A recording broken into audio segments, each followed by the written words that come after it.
Ni fuga da wato take kalife gari ana fardin ti tarreb sabirana de bisto ambrati miti sinis maleton majid durana kuma tabasi no ko blen dure khaysati ma haja jabdu fin dufe sinis maletoni bilbile sara khan gafa do yura kadasa gafa nipsana wana tesan khamila harkature sanin jechura bilbil salle tuman khamila bira gore bilbile sadin fide firfe kuno أنا بالبليزات هاي أو بالخنا فيديو في الفن سيدا وفقتي بالبليغا إيه سنة دا قلت خنيا قال يقاري وأمبرادي السلام عليكم ورحمة الله وبركاته حكمنا قبضني دا قلت خنيا قال يقاري بكجر أنتنا غنيا خيا أنا من راب كسر نركب سنجتا أكيس نيجا قبضنا بدين سرقة بقى ولد ديونا تجرا رانتنا من ما بوليس خنيا بسا تنجرا أكيد زاga إذا أسفيديت ما براقته براتي عندي بني أنا أقول جارا ناقين تنوي قابتشو سنيفين شو أسوأ خنام بلاقي إذا أسوأ خن نفرد أسوأ خن وان كنا فيها أيه أسوأ سبوزي أسوأ خن ربنا بوسي دا وتتكلم يا كالي كارين رللي لاين على سنيفين يسبرد ديبي قامي تراسي خن تبيدا السلام عليكم ورحمة الله وبركاته جرتو وردفتو تكني جرتو بقى جراتك الحمد لله رب العالمين كونوا أسجني رب جاين ساقو كنجا أكر يومي تنفني رب جاين ساقو نوفيه ماتك يا كيس ديبي سنجرا كنا بقى دچاس لين جا هاسو فدا إيه أنا كنت نيجي هذا بيته سندن دروان سينجا cara nada bestuale caja rawan taif aku mewah jatuh فرا بس وانا كي ساكنت مخجراتني سوا أمبرادي متي يا دم داوود تغيا أنا فلان كواني بيت إنسان كان رايرون تكشوا تكور راتوري هدي تكاوس وازا مالي بالكني ويا cedem jagarteh kemalin teh أرا كم بيت إنك أبنو كتين شاو قريتين بدي دينجا كنا جرام متي تفولين راندنا مكسلاس جيجي دي ناس ديمسي أملي mana rifeensaa illee geessee fidee dhufee ati waa hundaa farraantana nama dardarri jaalatu fakkaata wanta keenya kaalifee gaarii saniif shaa jenneeti akkasii dhufne jechuudha. Waa hundaafuu haa baga nagaa annoo itti isin jaa maal jiyaa isinii muree gammachuun dhaga'ama waa hundaafuu. Dhugaadha. Dhugatti maatiin adda baay'ee namatti ulfaata. An garuu jireenyaan keessa ture sun jirenya bareeda tokko keessa ture waan takka cinqi takka keessa uuma cinqi mayya nam takka hin beeku dhugaa dhibamee hin beeku yoo giddi man dhibanti rajjitti hin beeku malee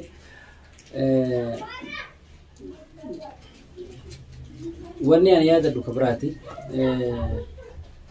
akkanaan jedhanitti ani garuu amma dhugaatti dhibamuuf hin beeku dhugaa jechaas kenna maaliif beeki namni waan وفي تي توكو واسي دوكو بوتوكو يو بكسلالا توكو وبتامري عن سايمون راغو بانغو وانت كليت والله كو بانغو انا تك رامبكو وانتي جت فيتي برجرين راه كو خيزان تروجا داول تري راه كيسا توري يو كاستاتي انا من انت فرقت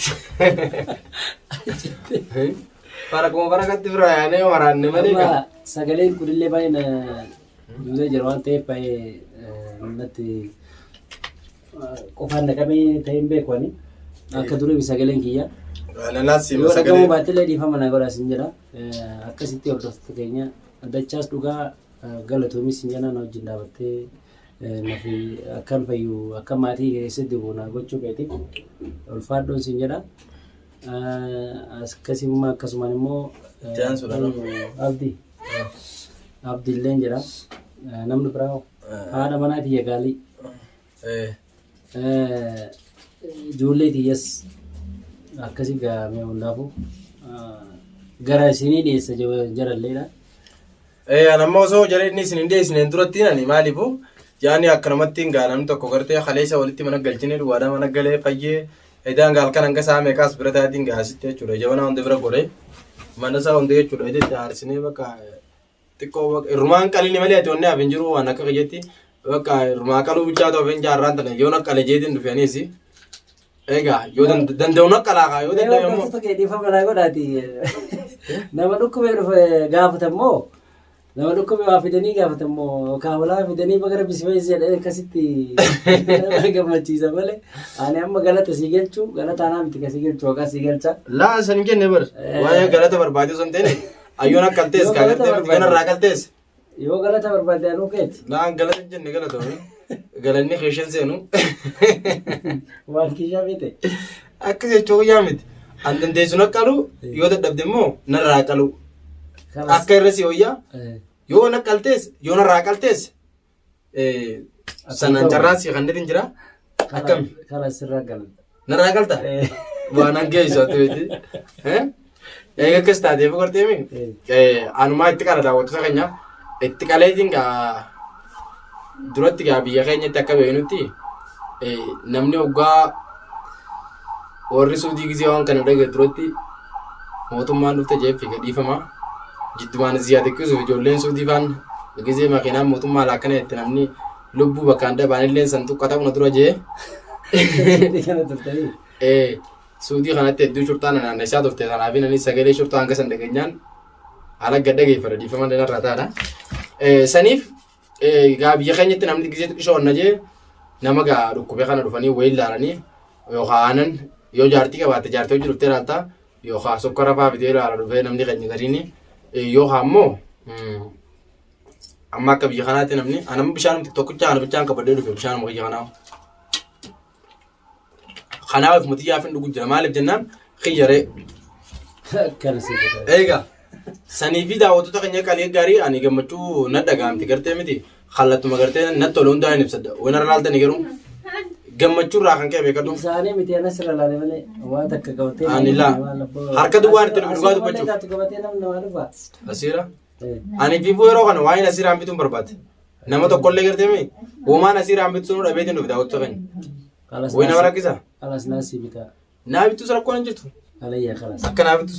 Maal jaa. Ani fugaa daawwattoota kiyya qaalifee gaarii ana fardiin tiyya taarree ibsaa bira na deebiste waan biraati miti isiinis maal yootan jidduraan akkuma taphaa isin qophiin ture keessatti immoo ajaa'ibduuf hin dhufe isiinis maal yootani bilbila ibsaadhaa kan gaafa dhuu jechuudha akka tasaa gaafa inni ibsaan wanna ta'e san kaamilaa harka ture saniin jechuudha bilbilli isaallee cumaan kaamilaa bira goree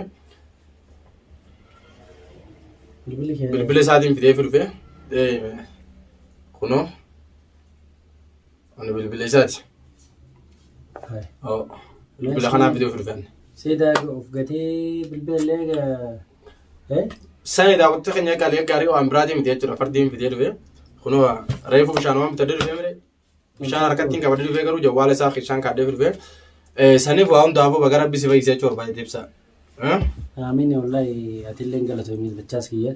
Dhugaa dubbachuudhaaf sababni yeroo ammaatiif namaan taane saayibaa miti dhugatti akkan dhagaittis akkan nuuni jedhetti illee namni akkan fayyuu fi akkanan sadarkaa maatii kee deebi'u kana godhe dachaas fi abdii mas namni birallee jiraachuu malan beeku sanganaa laalaa akkasitti fi haadha manaa kooti akkasitti hordoftoota keenya hedduu sagaleen kee kun illee waan dhagahamu baatee dhiifama manaa godhaan xiqqoo narraan galle waan ta'eef mataa qofaan na qabee haa ta'u qofaa ta'us hin beekani sagalee kana na qabe waan ta'eef akkasitti dachaas ulfaadhus dhugaa rabbi. Waan rakkoon hin jirtu. Galatuumishi. Tanaaf galanni barbaachisanii akka nama tokkotti daawwattoota kiyya qaalifee gaarii wanni hin godhatuun takka illee waan galataaf takka waan hin galataaf himu tan inni hin godhe jee hin jirtu. Maaliifuu wooma gartee silaa gartee saayimni saayibaaf godhuun godhe malee ani waan takka waan haaraa asin goone waan haaraa hin baafne duraan qabna nuti aadaaf qabna amantaaf qabna kuni jechuudha. Akkasuma jettee karmuun hundattu aadaan teenyalleen rakkataa gargaaruma itti amantaan illee akkasuma itti wal cinaa dhaabbachuun wooma gartee miti ittiin guddanne.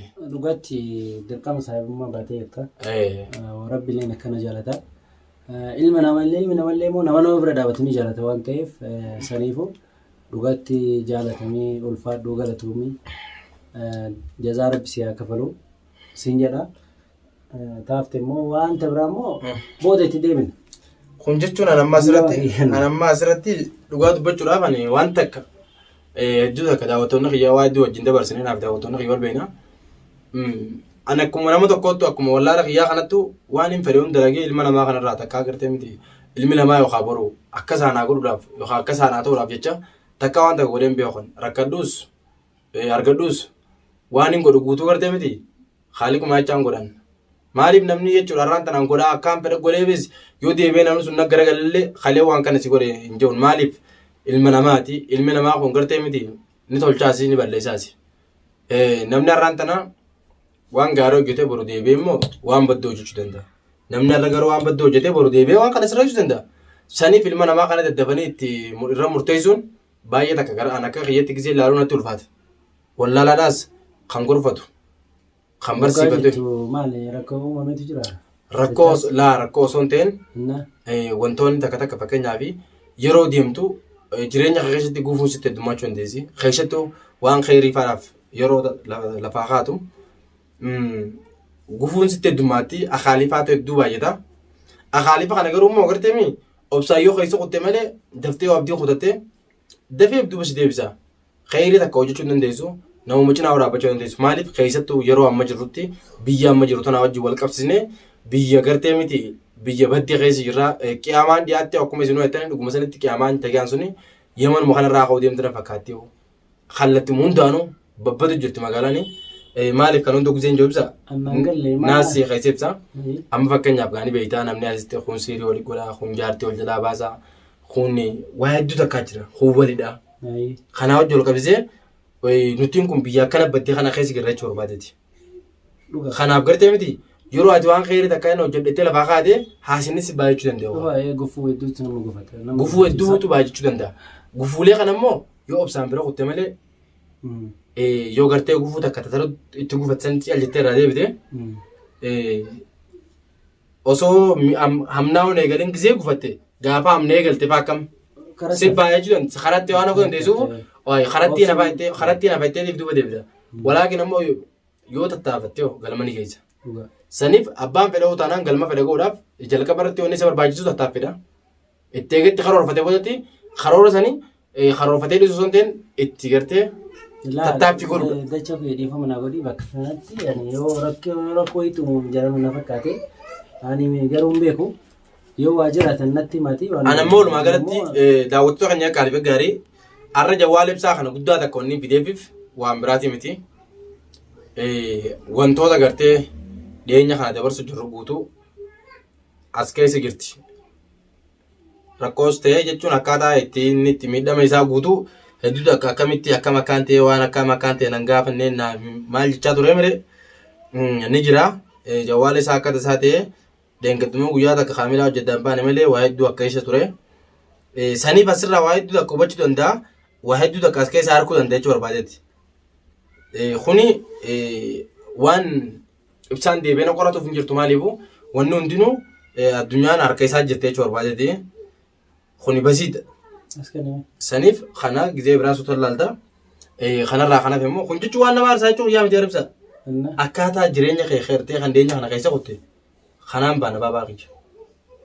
Si galtee? Ayi rakkoon hin jiraanne ta'e yaadi. Laa rakkoon takka angara kiyyaan rakkoon takka hin jirtu. Maaliifu rakkoon kan silaa kan jirtu osoo ati akka baattisanitti haftee dhugaa rakkoon jira. Arrammoo alhamdulillah rabbil alamin ati mana galtee maatii keetii wajjin walitti bitee gammachuun kana caalee si gira rakkoota maal barbaadatti immoo? Alhamdulillah. Naa rakkooleen jiraattu naatu fura. Rakkoota akka maaltu jira osoo rakkoon jiraattee mana kee dhufaan?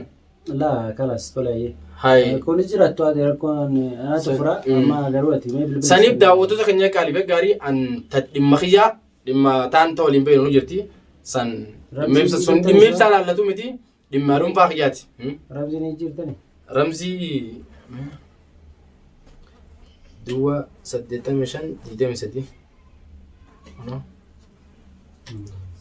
Dua mega 85 Aywa. Saniif daawwattoota keenya qaaliif gaarii wantoota akkanaa kana hedduu keessa dabarraa ture sun hundi beeytanii har'a ibsaan maali akkuma qotte sanitti maaliif achinaaf tanaan jennaan waan kee gadhufe malee dhimma biraa jabduutu harkaan qabanii beeytanii osoon dhimma sanitti hin ceeneen duratti jawwaal ibsaa kanaas firraa fidee fi waan gartee miti taafte inshallah isin waliin beeynaa du'aa itti naa godhaa isin jechuu barbaadeeti saniif amma asumatti sirraa dhaabbadha inshallah gara boodaa yoo rabbiin deebisanii deebinaa inshallah hangaan viidiyoo biraa qabadhe isin deebutti Kevin Devne assalaamu alaikum warahmatullahi wabarakaatu turtii gaarii naa qabaadhaan isin jaa